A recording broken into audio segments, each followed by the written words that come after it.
प्रभु नाम के यज्ञ ऋषि अब उनके पास में जाती है, अब उनके पास में।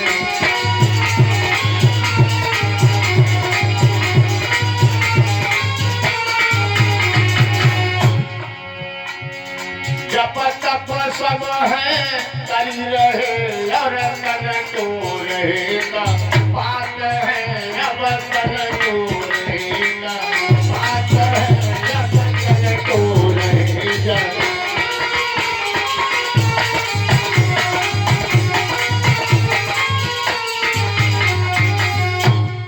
माताओं बहनों भाइयों, आज क्या हुआ? सिद्धार्थ जब आगे बढ़े तो भृगु ऋषि के आश्रम में पहुंचे।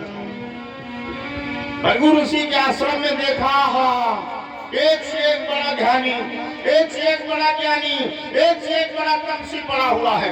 क्या देखा? कोई जमीन पर उल्टा उल्टा लेटा है, कोई पानी के भीतर गले तक पानी में बैठा समाधि लगाए, कोई जानवरों के तरह जमीन पे चल रहा है। सिद्धार्थ ने देखा, पूछा, कहा ये क्या है? भृगु ऋषि ने कहा, सब तपस्या कर रहे हैं, तरह तरह से तप कर रहे हैं, तप के द्वारा दुनिया में सब कुछ मिल सकता है। सिद्धार्थ ने पूछा, फिर दुख का कारण बताओ, संसार में दुख क्यों है?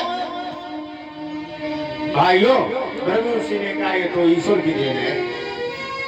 सिद्धार्थ ने कहा, नहीं, मैं आपके उत्तर से संतुष्ट नहीं हूं।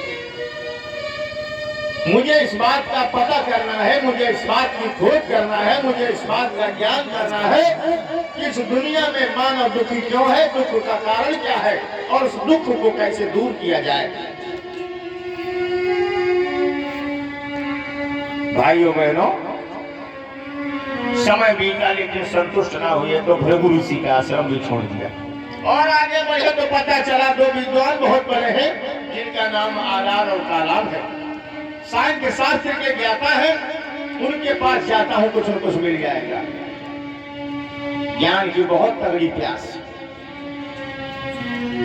और हमने तुम्हें बताया था कि जहां चाह होती है वहां राह होती है, जहां चाह नहीं होती वहां राह होती ही नहीं। आलार और कालाम के पास गए, कुछ दिनों तक समय बिताया लेकिन कुछ हाथ न लगा। मोदगरायन के पास गए, 4-6 महीना का समय बीत गया लेकिन कुछ समझ में नहीं आया। भाइयों, और जब आगे बढ़े तो उन्हें 5 ब्राह्मणों से भेंट हो गई। गौर करो क्या हुआ? 5 ब्राह्मणों से भेंट हुई।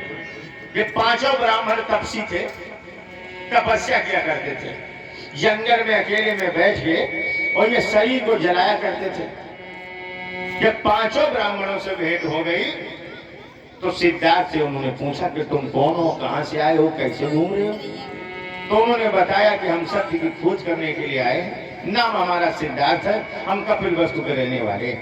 अच्छा, तो फिर हमारे संगी बन जाओ, हम भी तो यही कर रहे हैं, हम तपस्या कर रहे हैं, तुम भी तपस्या